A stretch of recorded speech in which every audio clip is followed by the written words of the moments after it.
පින්නතුනි අද අපි මාතෘකා ස්ථානයේ තබා ගන්නට යෙදුනේ ගිරිමානන්ද සූත්‍රයට අයිති සූත්‍ර පාඨයක්. පින්නතුලා දන්නවා ගිරිමානන්ද ස්වාමීන් වහන්සේ දැඩිසේ ගිලන්ව ඉන්නකොට අනද මාහිමියන් වහන්සේ බුදුරජාණන් වහන්සේ ළඟට ගිහිල්ලා මතක් කරනවා. ස්වාමීනි ගිරිමානන්ද ස්වාමීන් වහන්සේ බොහෝම අසාධ්‍ය මට්ටමින් ඉන්නේ. ඉතින් උන්වහන්සේට පිහිට වෙන සීක්වා කියලා මතක් කළා.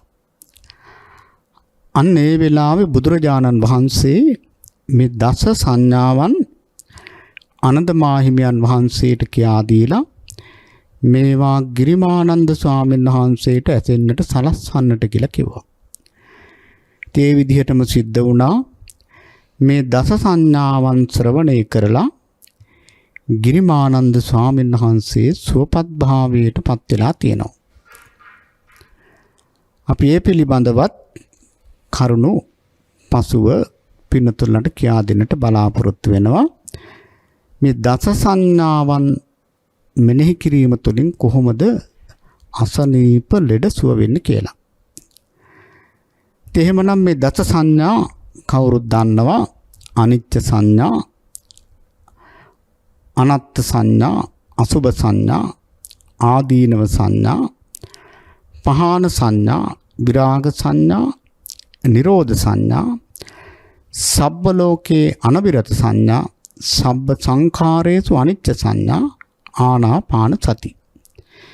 මෙන්න මේ දස සංඥාවන් මේ සංඥා 10 පිළිබඳව ධර්මදේශනා 10ක් සිද්ධ වෙනවා.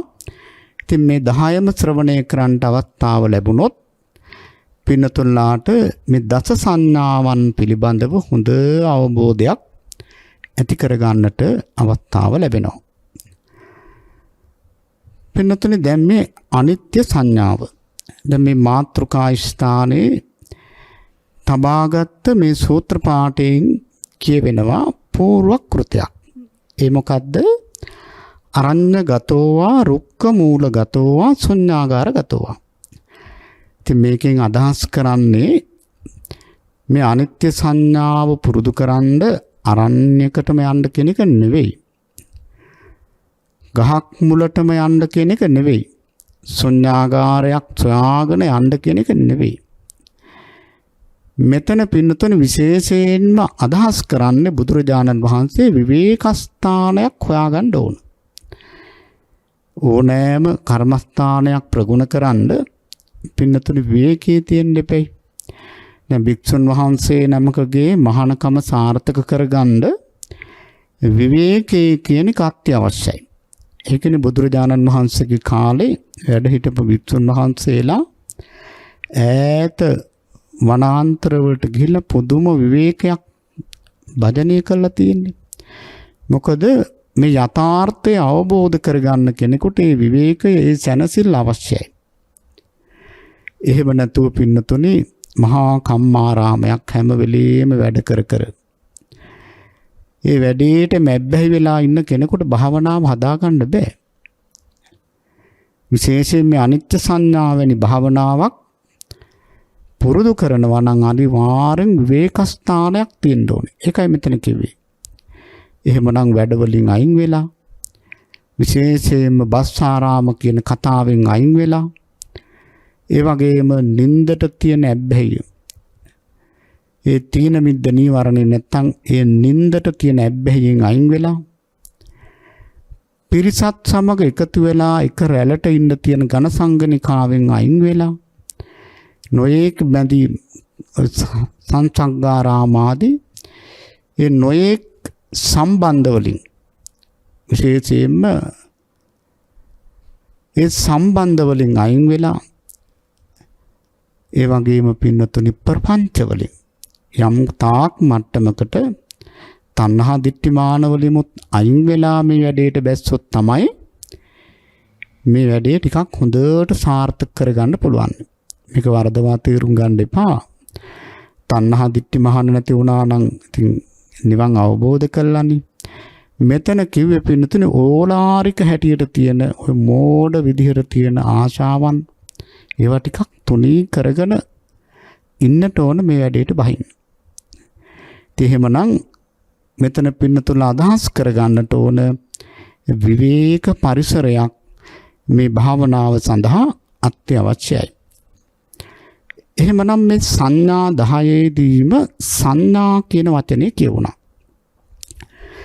එහෙනම් අපි මුලින්ම අනිත්‍ය කියන දේ තේරුම් ගන්න කලින් සංඥාව තේරුම් ගන්නට ඕන.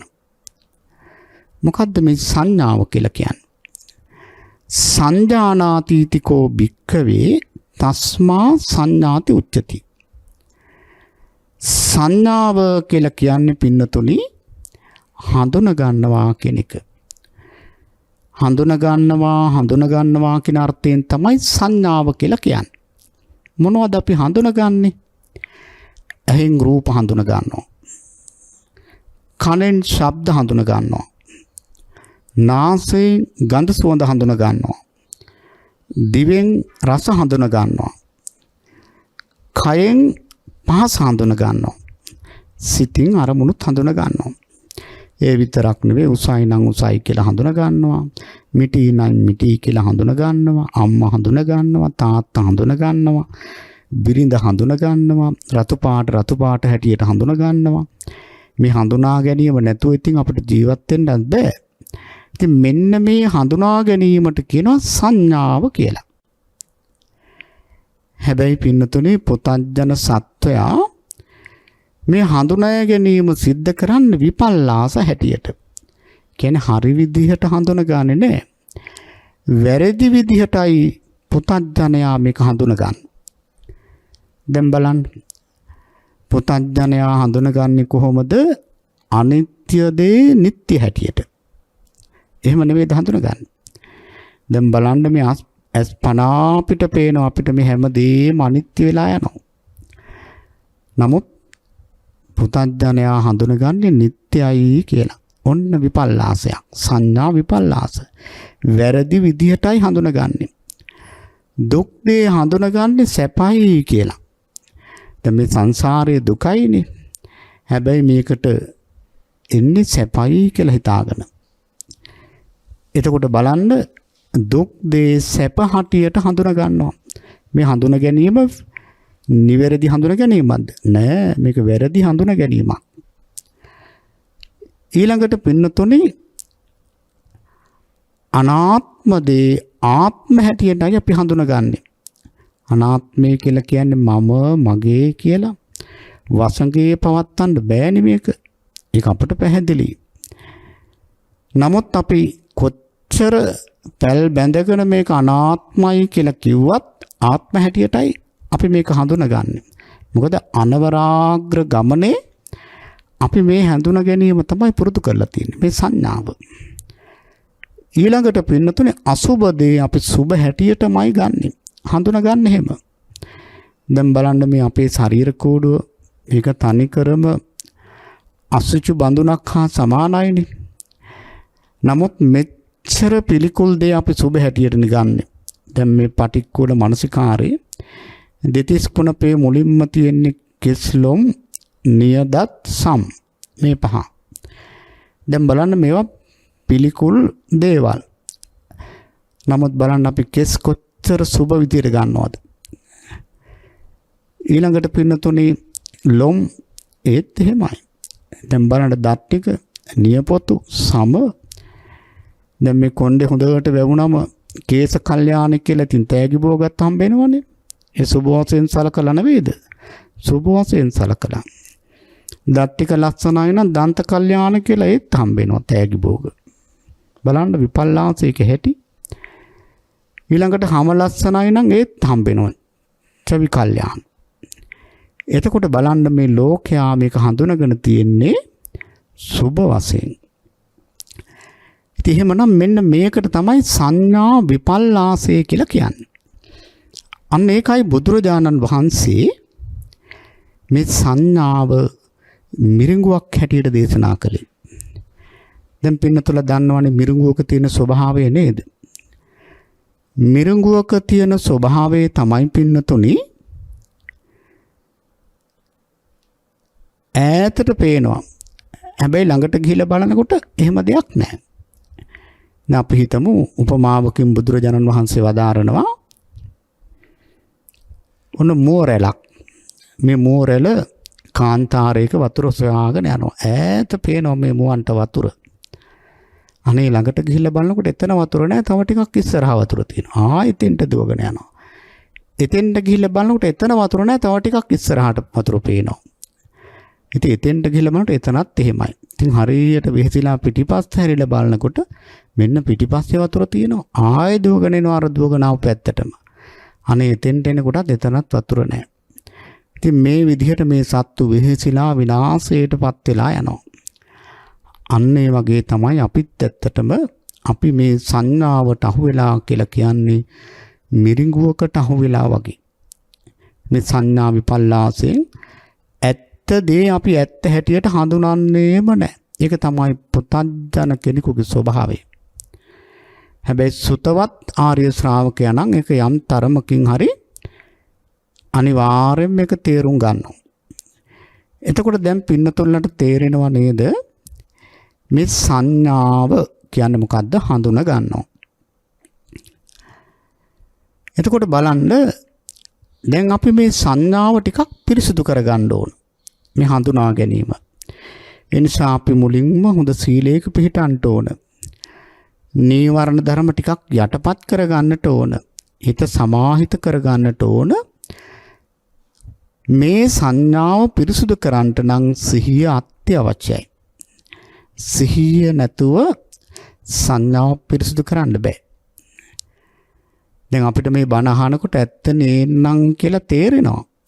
හැබැයි සිහිය නැත්තම් ඒක අමතක වෙලා යනවා. දැන් බලන්න අපි කවුරුණත් මැරෙනවා කියලා දන්නවනේ. මැරෙනවා කියලා දැනගත්තට සමහරු කියන්නේ අනේ ඉතින් අපි දන්නවා මැරෙනවා කියලා. හැබැයි ඒ වචනේ කියලා මොහොතක් යනකොට අමරණීය ලීලාවෙන් තමයි හැසිරෙන්නේ. ඒ මොකද සිහිය නැහැ. එහෙමනම් මේ අවබෝධෙත් එක්ක සිහිය තියෙන්න ඕන.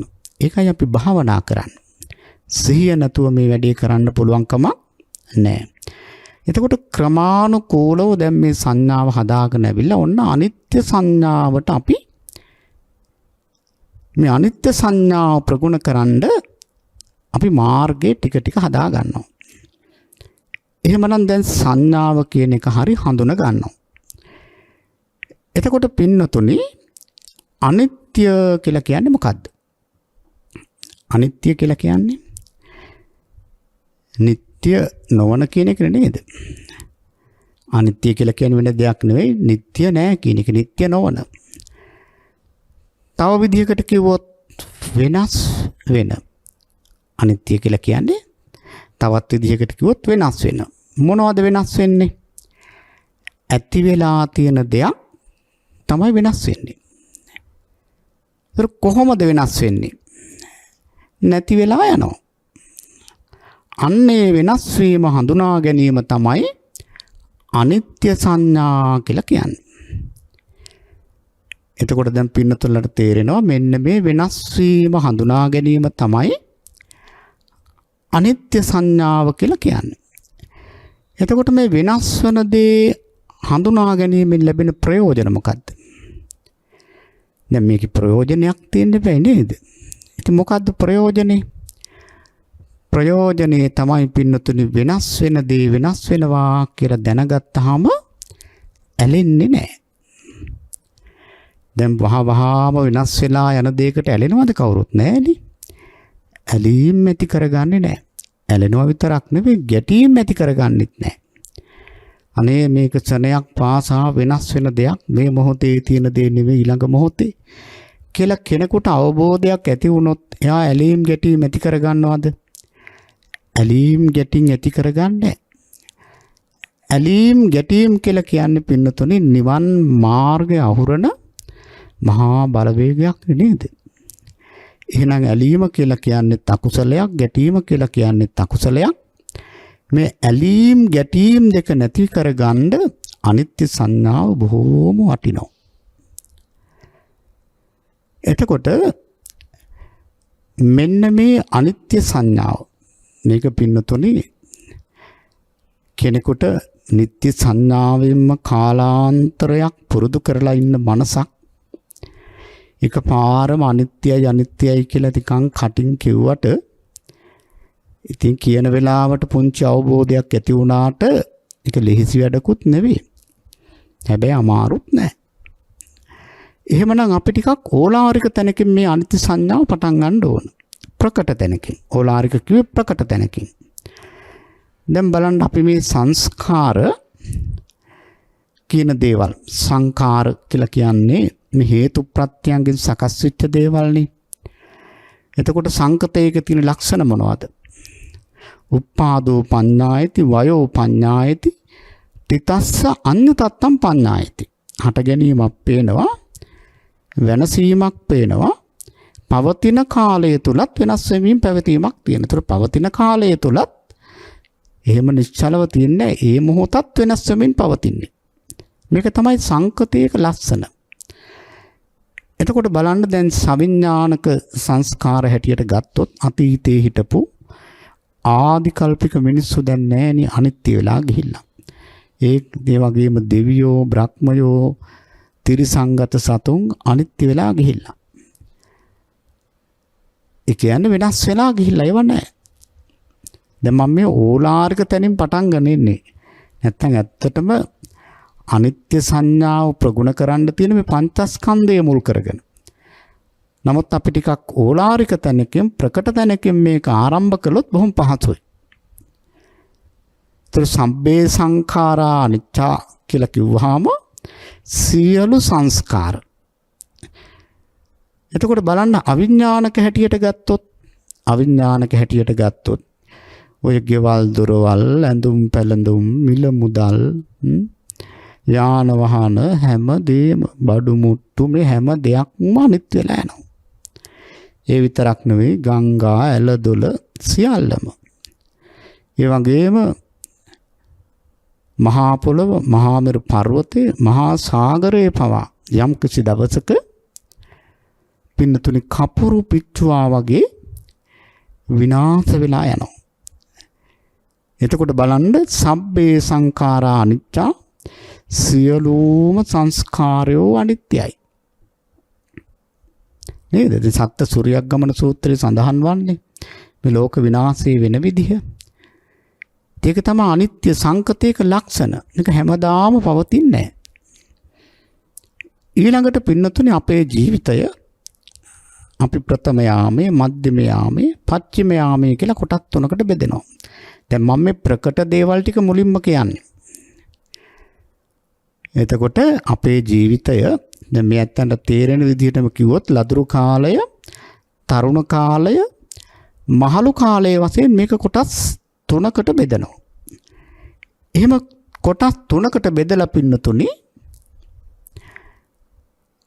අපි බලනවා මේ ජීවිතේදී.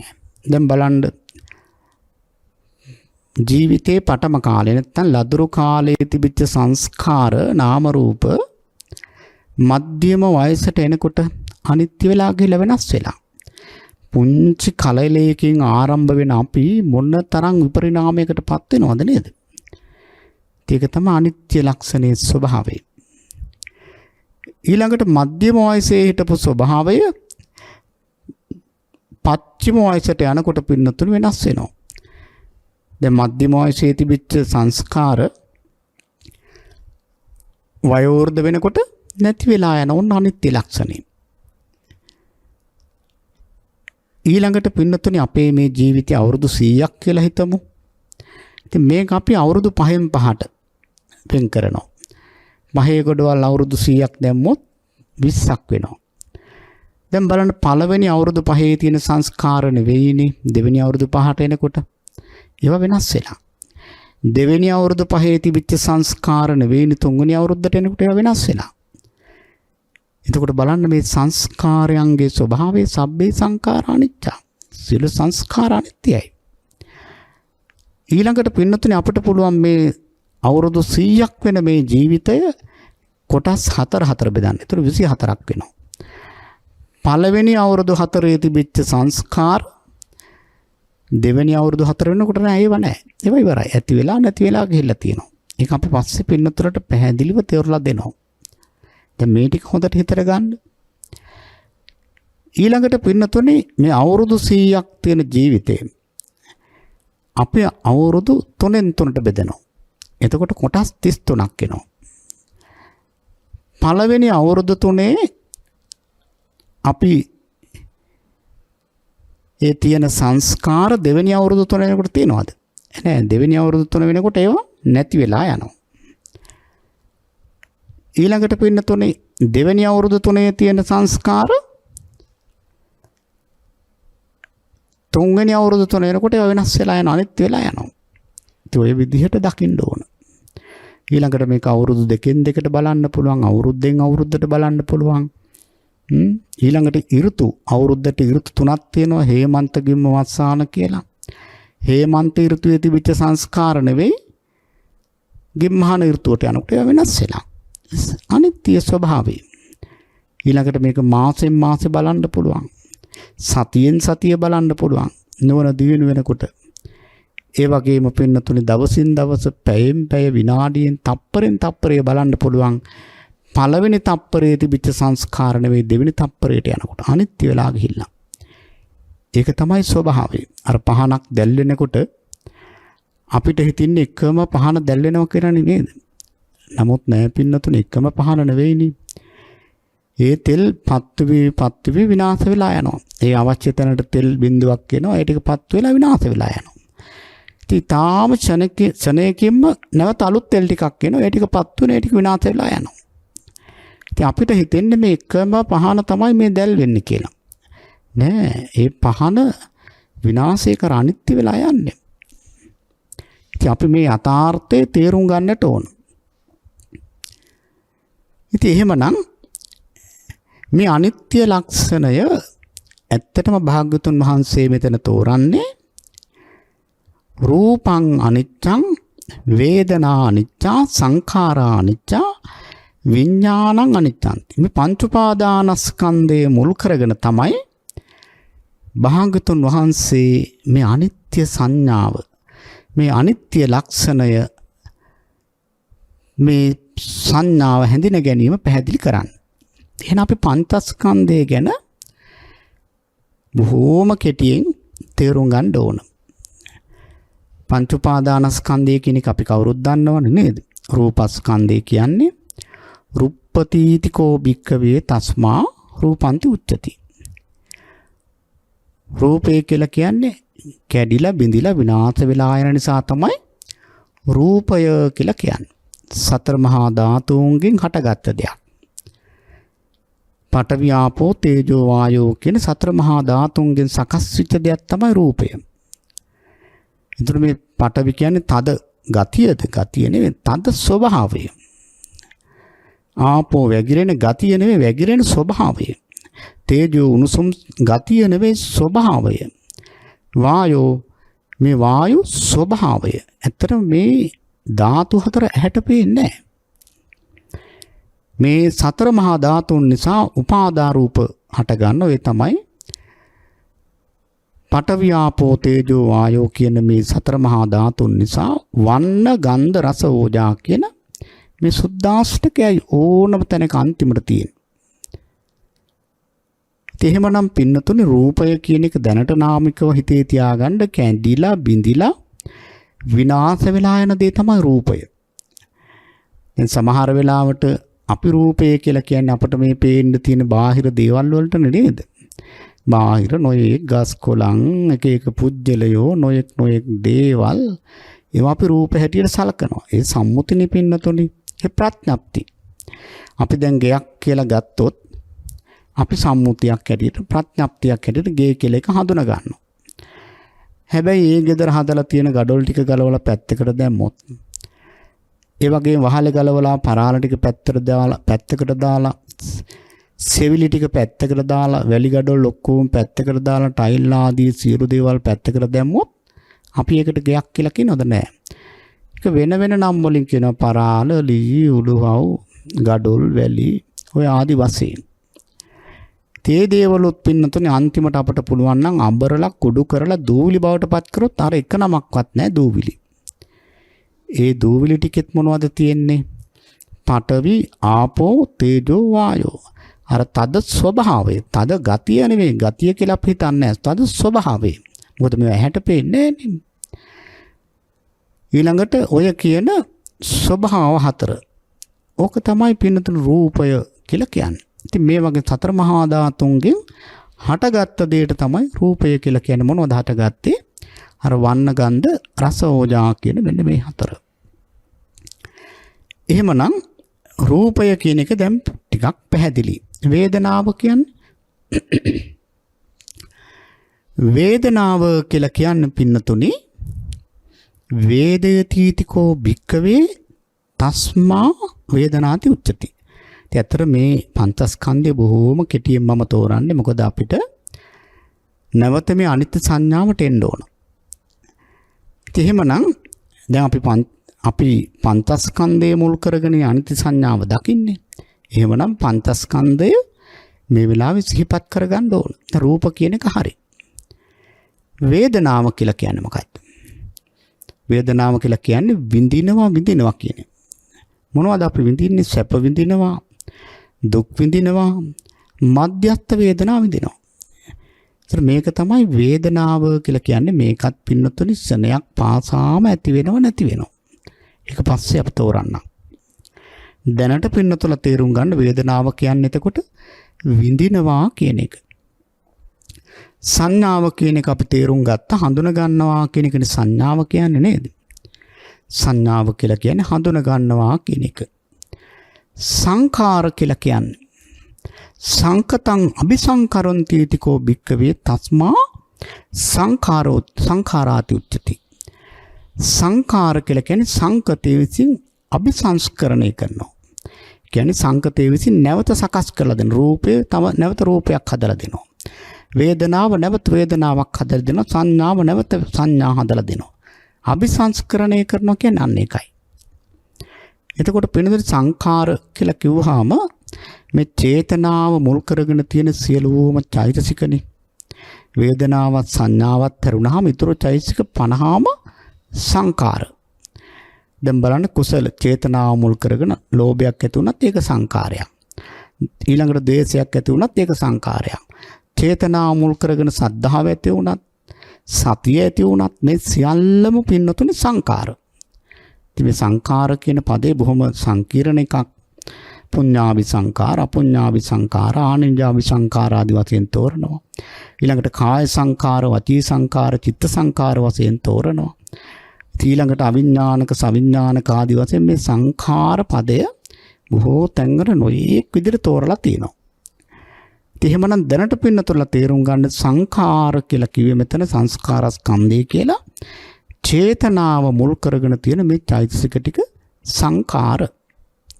ඒවත් ඇති වෙලා නැති වෙලා යනවා. ඒවත් සදාකාලික නෑ, වහ වෙනස් වෙනවා. ඊළඟට විඥානය. විඥානාතීතිකෝ භික්ඛවේ විඥානන්ති උච්චති. විශේෂයෙන් දැනගන්නවා කියන අර්ථයෙන් තමයි විඥානය කියලා කියන්නේ. විඥාන ස්කන්ධය. මොනවද දැනගන්නේ? ඇහෙන් රූප දැනගන්නවා. කනෙන් ශබ්ද දැනගන්නවා. නාසයෙන් ගඳ සුවඳ දැනගන්නවා. දිවෙන් රස දැනගන්නවා. කයෙන් පහස දැනගන්නවා. සිතින් අරමුණු දැනගන්නවා. ඒතර මෙන්න මේක තමයි පින්නතුනේ පංච උපාදානස්කන්ධය කියලා කියන්නේ. ඒතර දැන් පින්නතුල පංචස්කන්ධය කියලා කියන්නේ අපිට මේ පේන්න තියෙන කයටනේ නේද? ඒකත් හරි. මේ රූපය මුල් කරගෙන තියෙන තින් මේ සිතක් පවතින්නේ රූපය, වේදනාව, සංඥාව, සංකාර කියන මේවා මුල් කරගෙන මේ වගේ බැසගෙනනේ. හැබැයි පින්නතුනේ අපි මීට වඩා ටිකක් ගැඹුරින් තේරුම් ගන්න ඕන. දැන් අපි මේ ඇහෙන් රූපයක් දකිනවා.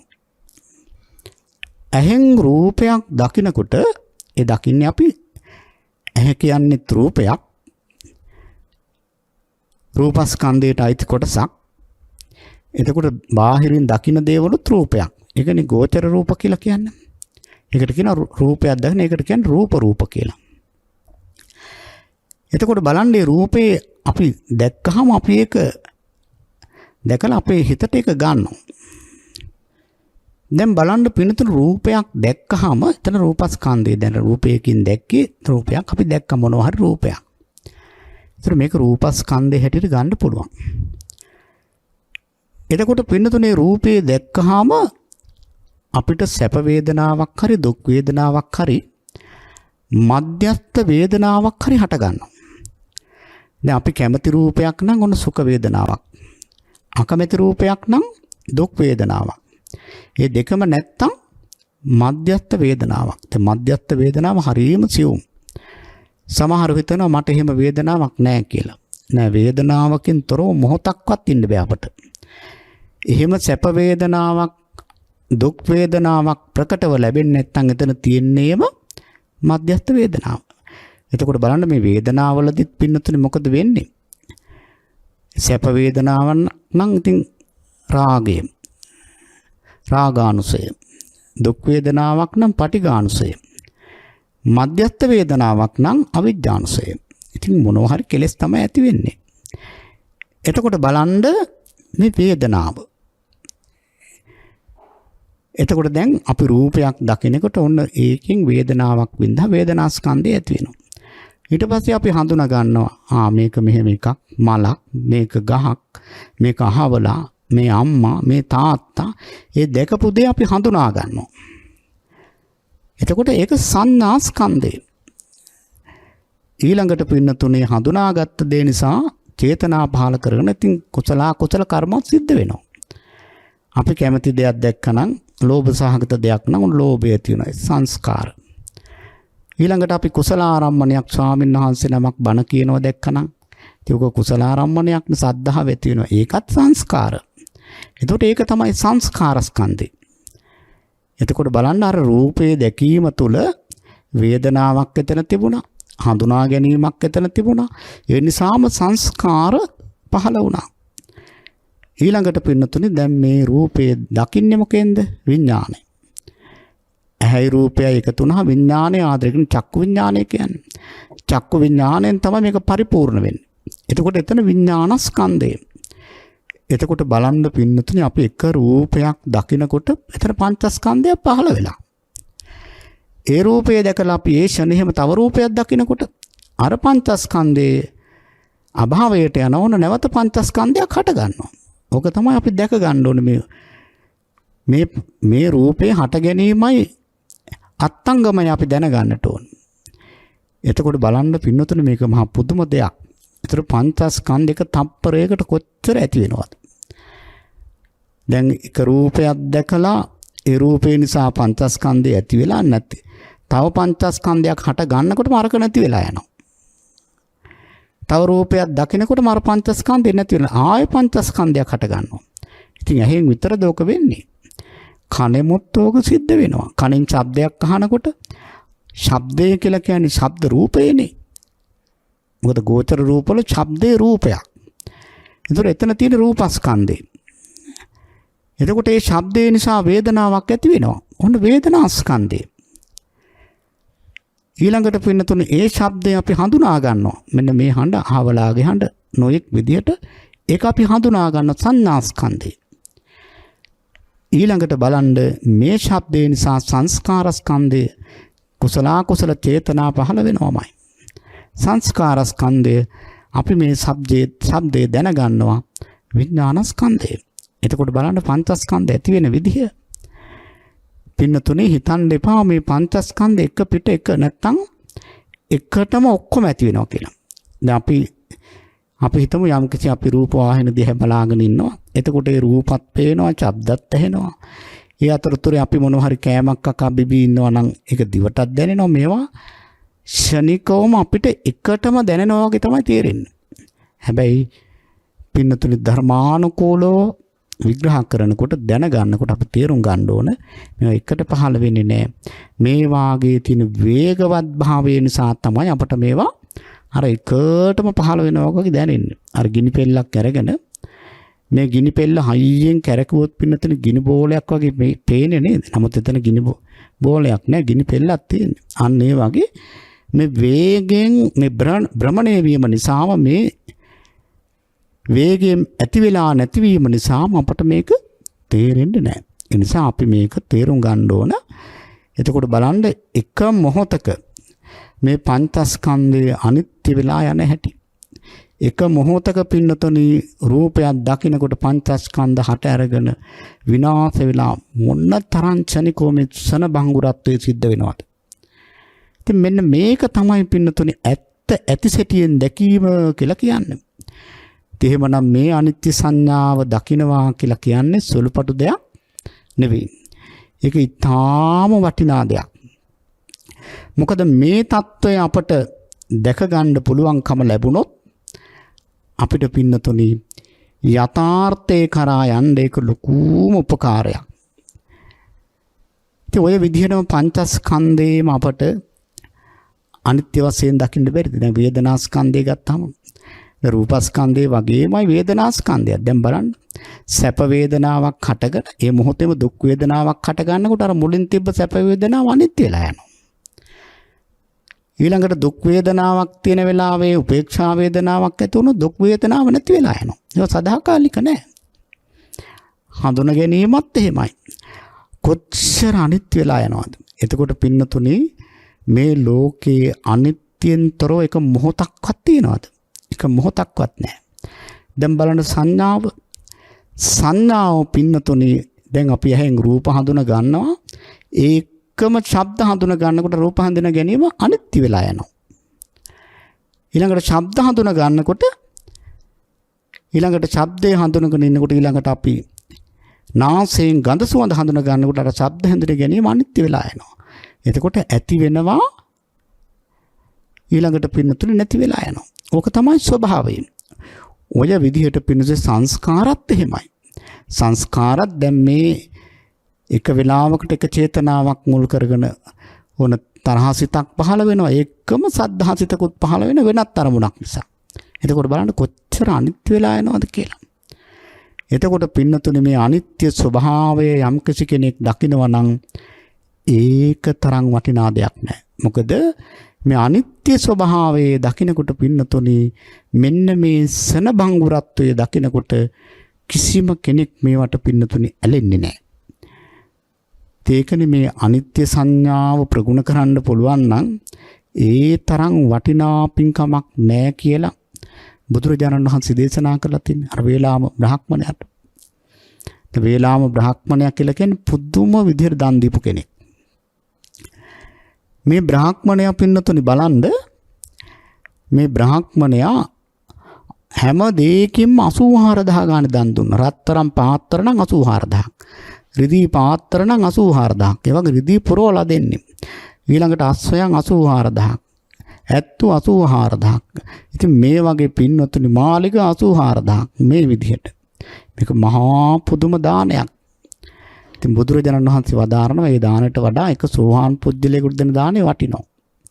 සෝවාන් පුජ්‍යලයකට දෙන දාණයට වඩා සෝවාන් පුජ්‍යලය 100කට දෙන දාණයට වඩා සකදාගාමි කෙනෙකුට දෙන දාණය වටිනවා. ඔය විදිහට සකදාගාමි අනාගාමි ඊළඟ රහතන් වහන්සේ පසේ බුදුරජාණන් වහන්සේ ලෞතුරා බුදුරජාණන් වහන්සේ ලෞතුරා බුදුරජාණන් වහන්සේට දෙන දාණයටත් වඩා මහා සංඝයාට දෙන දාණය උතුම් වෙනවා.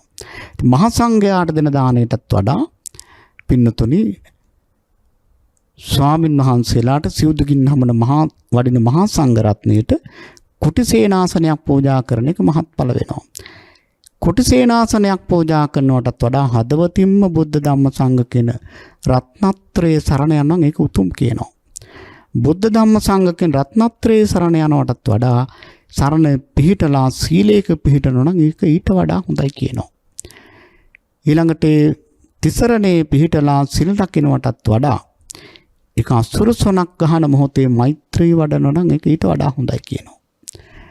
ඒ වගේම මෛත්‍රී වඩනවාට වඩා ඊටත් වඩා එක මොහොතක් එක තප්පරයක් අසුරසොනක් ගහන මොහොතේ අනිත්‍ය සංඥාව වඩනවා නම් ඒක ශ්‍රේෂ්ඨයි කියලා බුදුරජාණන් වහන්සේ දේශනා කරලා තියෙනවා. එතකොට බලන්න මේ අනිත්‍ය සංඥාව තමයි මේ බුද්ධ ශාසනයේ තියෙන ලොකුම පින්කම බලපුවාම. ලොකුම කුසලයේ තමයි අනිත්‍ය ප්‍රගුණ කිරීම. අනිත්‍ය හඳුනා ගැනීම. මේ අනිත්‍ය සංඥාව අනිත්‍ය භාවනාව වැඩි වීම.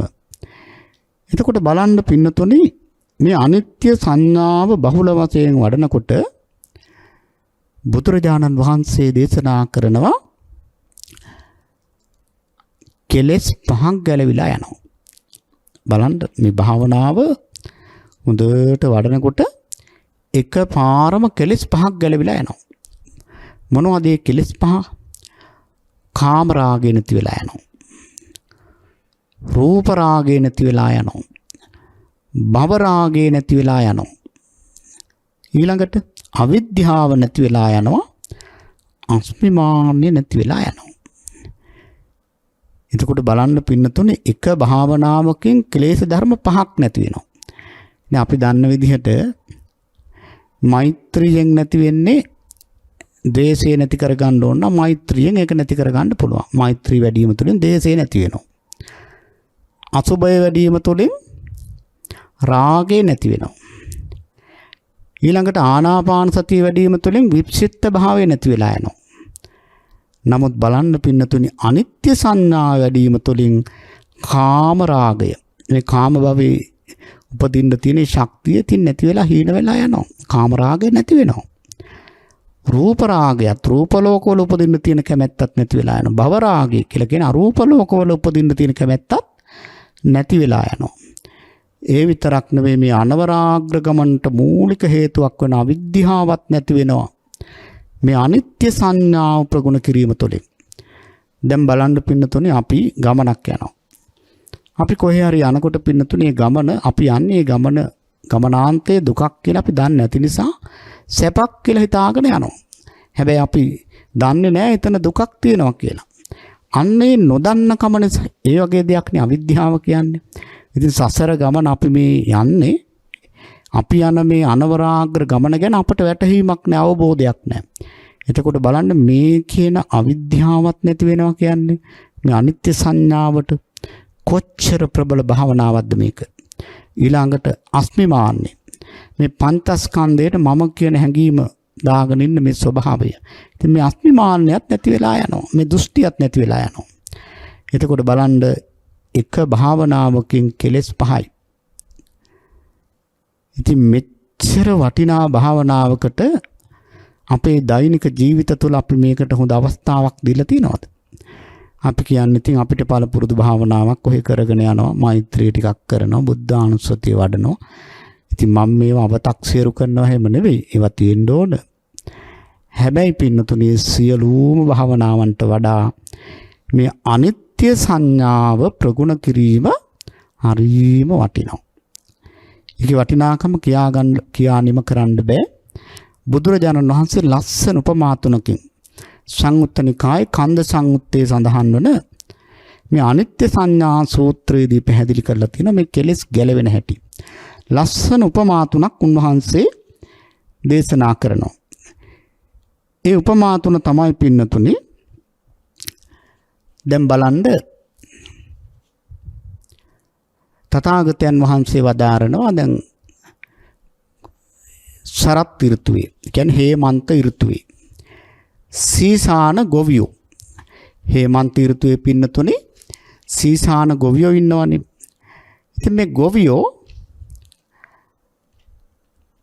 නගුල හොඳට තද කරලා අර මඩට නගුල හොඳට ඇනලා හරකට මේ නගුල සම්බන්ධ කරලා හරකව ඇවිද්දවනවා. එතකොට මොකද වෙන්නේ? ගොවියා අර නගුල හොඳට තද කරගෙන ඉන්නකොට අර මඩේ තියෙන ගොයන් මුල් ගැලවිලා උඩට එනවා. වල් පැලෑටි ගැලවිලා උඩට එනවා. ඒවා ඇම්බරිලා විනාශ වෙලා යනවා. අන්න ඒ වගේ මේ අනිත්‍ය සංඥාව වඩනකොට සියලුම කෙලෙස් මුල් ලෝභ, දේශ, මෝහ කියන මේ කෙලෙස් මුල් ගැලවිලා යනවා. බලන්න බුදුරජාණන් වහන්සේ කොච්චර ලස්සන උපමාවන් වලින් අපට මේක පැහැදිලි කරනවාද. ඊළඟට බුදුරජාණන් වහන්සේ වදාරනවා මේ අනිත්‍ය සංඥාව වඩනකොට තව උපමාවකින් පින්නතුනේ බබුස්තන කියලා තියෙනවා තන වර්ගයක්. මේ තන පින්නතුනේ මේකේ ලොකු කරලක් තියෙනවා, කරල් තියෙනවා. යම් කිසි කෙනෙක් මේ තන වර්ගයේ කපලා මිටියක් කරගෙන පොළවේ ගහනවා. පොළවේ ගහනකොට අර ඇට පුපුරලා සීසීකඩ යනවා. අන්න ඒ වගේ අනිත්‍ය සංඥාව වඩන කෙනෙකුගේ සියලුම ක්ලේශ ධර්මයන් අනේක උදු ක්ලේශ ධර්මයන් පින්නතුනි සුණු මිසුණු වෙලා යනවා. සුන්නත් දූලි වෙලා යනවා. ඊළඟට බුදුරජාණන් වහන්සේ වදාරනවා අඹ ගහක තියෙන අඹ වල්ලක්. කෙනෙක් පොල්ලක් අරගෙන මේ අඹ වල්ලේ නැට්ටටම ගහනවා. ඉතින් අඹ ටික බිමට වැටෙනවා. වැටෙනකොට මේ අඹ ගෙඩි ටික සීසීකට ගැලවිලා යනවා. අන්න ඒ වගේ අනිත්‍ය සංඥාව වඩනකොට කාම රාගේ නැති වෙනවා, රූප රාගේ නැති වෙනවා, අරූප රාගේ භව රාගේ නැති වෙනවා, අවිද්‍යාවත් නැති වෙනවා, අස්මිමාන්‍යත් මම කියන හැඟීමත් නැති වෙලා යනවා. එතකොට බලන්න පින්නතුනේ මේ අනිත්‍ය සංඥාව කොච්චර වටිනා භාවනාවක්ද. ඊළඟට බුදුරජාණන් වහන්සේ මේ භාවනාව මේ තියෙන වටිනාකම පැහැදිලි කරනවා. මේ භාවනාවෙහි තියෙන වටිනාකම තථාගතයන් වහන්සේ පැහැදිලි කරන උපමාවලින්. ඒ කියන්නේ මේ ලෝකයේ තියෙන සියලුම භාවනාවන්ට වඩා අනිත්‍ය සංඥාව ශ්‍රේෂ්ඨ වෙනවා කියන උන්වහන්සේ පැහැදිලි කරන්නේ ලස්සන උපමා කීපයකින්. උන්වහන්සේ වදාරනවා මේ කැණි මඩල. කැණි මඩල කියන එක පින්නතුල අහලා තියෙනව නේද? දැන් අපි හිතමු ශාලාවක් හදනකොට මැද කණු නැහැ. මේ ශාලාවේ වහලයට දාන පරාල එක තැනක එකතු වෙනවා. කියන්නේ බිත්ති උඩට දාපු පරාල උඩ පැත්තෙන් එක තැනකට එකතු වෙනවා. එතනට කියන අපි කැණි මඩල කියලා. එතකොට මුළු වහලේම පරාල එතෙන්ට තමයි සම්බන්ධ වෙලා තියෙන්නේ. එතකොට වහලයට ප්‍රධාන වෙන්නේ කැණි මඩල. අන්න ඒ වගේ තමයි සියලුම භාවනා අතුරෙන් අනිත්‍ය සංඥාව ශ්‍රේෂ්ඨ වෙනවා, ප්‍රධාන වෙනවා. ඊළඟට බුදුරජාණන් වහන්සේ වදාරනවා දැන් පින්නතුනි මේ ලෝකයේ තියෙන සුවඳ මුල් වර්ග. එක එක මුල් වර්ග තියෙනවා. දැන් අපි දන්න මුල් වර්ගත් ගොඩක් තියෙනවනේ සුවඳ ඒවා නේද? මේ සියලුම මුල් වර්ග වලින් සුවඳම මුල් වර්ගයේ හැටියට සම්මතයේ තියෙන කළු අගිල්. මේ කළු අගිල් මුල හරිම සුවඳයි. අන්න ඒ වගේ සියලුම භාවනා අතුරෙන් ශ්‍රේෂ්ඨතම භාවනාව තමයි අනිත්‍ය සංඥා භාවනාව. නමුත් අපි මේ භාවනාවට මේ විදිහේ අවස්ථාවක් නැත්තම් මේ විදිහේ වටිනාකමක් අපි දීලා තියෙනවද? අපි නැවත කල්පනා කරලා බලන්න ඕන. ඊළඟට බුදුරජාණන් වහන්සේ වදාරනවා මේ ලෝකයේ තියෙන අරටු සහිත ගස්. මේ සියලුම අරටු සහිත ගස් වලින් සුවඳම අරටුව තියෙන්නේ රත් හඳුන් ගහේ. රත් හඳුන් අරටුව තරම් සුවඳවත් අරටුවක් නැහැ. අන්න ඒ වගේ අනිත්‍ය සංඥාව තරම් වටිනා භාවනාවක් නැහැ. බුදුරජාණන් වහන්සේ මේ විවිධාකාර උපමාවලින් දක්වන්නේ මේක ඒ තරම්ම වටිනා භාවනාවක්. ඊළඟට පින්නතුනේ මේ ලෝකයේ තියෙනවා සුවඳ මල්. මේ සියලුම මල් අතුරෙන් සුවඳම මල මොකක්ද? සුවඳම මල තමයි පින්නතුනේ දෑසමන් මල. දෑසමන් මල තරම් සුවඳවත් මලක් තවත් නැහැ. ඉතින් බුදුරජාණන් වහන්සේ වදාරන අන්න ඒ වගේ තමයි සියලු ප්‍රතිපදාවන් අතුරෙන් සියලු භාවනාවන් අතුරෙන් අනිත්‍ය සංඥාව තරම් වටිනා සුවඳවත් භාවනාවක් නැහැ. ඒ වගේම පින්නතුනි දැන් මේ ලෝකේ රජවරු ඉන්නවා. ප්‍රාන්ත රජවරු ඉන්නවා, ප්‍රදේශ රාජ්‍ය රජවරු ඉන්නවා, ප්‍රාදේශීය රජවරු ඉන්නවා. ඉතින් නොඑක් රජවරු ඉන්නවා. ඒ සියලුම රජවරුන්ට වඩා සක්විති රජුරු ශ්‍රේෂ්ඨයි. සක්විති රජුරෝ කියලා කියන්නේ ඒ සියලු රජවරුන්ට ප්‍රධානයි.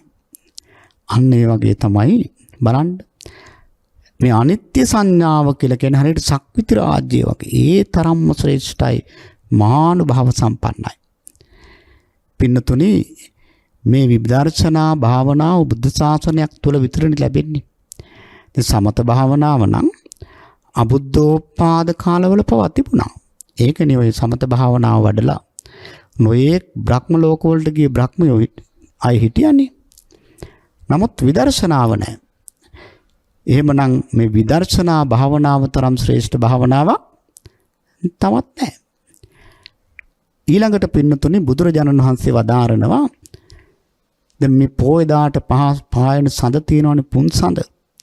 මේ පුන් සඳ 16කට බෙදනවා. 16කට බෙදලා දැන් මේ අහසේ තියෙන තරු සියල්ල එක්තෙන් කරලා අර 16න් එකක් ගත්තොත් ඒත් පින්නතුනේ සියලු තරු වලට වඩා අර සඳ 16කට බෙදලා ඒ බෙදපු කෑල්ලේ ආලෝකේ වැඩි. ඒකට කියන සොලස් කලාව කියන. අන්න ඒ වගේ මේ සියලු භාවනාවන් අතුරින් ශ්‍රේෂ්ඨතම භාවනාව තමයි මේ අනිත්‍ය සංඥා භාවනාව. ඊළඟට තව උපමා රාශියක් තියෙනවා. සූර්යාලෝකයට උපමා කරලා තියෙනවා. මේ ලෝකයේ තියෙන මහාම ආලෝකේ සූර්යාලෝකයේ තරම් ශ්‍රේෂ්ඨයි කියනවා මේ අනිත්‍ය සංඥා භාවනාව. ඒ තරම්ම වටිනා භාවනාවක්. ඉතින් එහෙමනම් මේ කියන භාවනාවට අපේ දෛනික ජීවිතයේදී අපි මොනතරම් දේ දීලා තියෙන තැන ගැන අපි ගැඹුරින් කල්පනා කරන්න ඕන. ඉතින් බුද්ධ ශාසනයක් ලැබිච්ච කාලයක විතරයි අපට මේ අනිත්‍ය සංඥාව ප්‍රගුණ කරන්න තියෙන්නේ. මොකද අනිත්‍ය දැක්කනම් එතන ඇලෙන්නේ ගැටෙන්නේ නැහැ. ඒ නිසාම අපේ ඉලක්කය අපට සපුරා ගන්නට අවස්ථාව ලැබෙනවා. ඉතින් එහෙමනම් පින්නතුනි මේ යන ධර්ම ගමන ਸਰව ප්‍රකාරයෙන්ම සාර්ථක කර ගන්නට අනිත්‍ය සංඥාව තරම් වටිනා භාවනාවක් වෙන ඇත්තේම නැහැ. ඒක අපේ පින්නතුල්ලා අවබෝධ කර ගන්නට ඕන. ඉතින් දැන් කාල වේලාව ඉක්ම යනවා.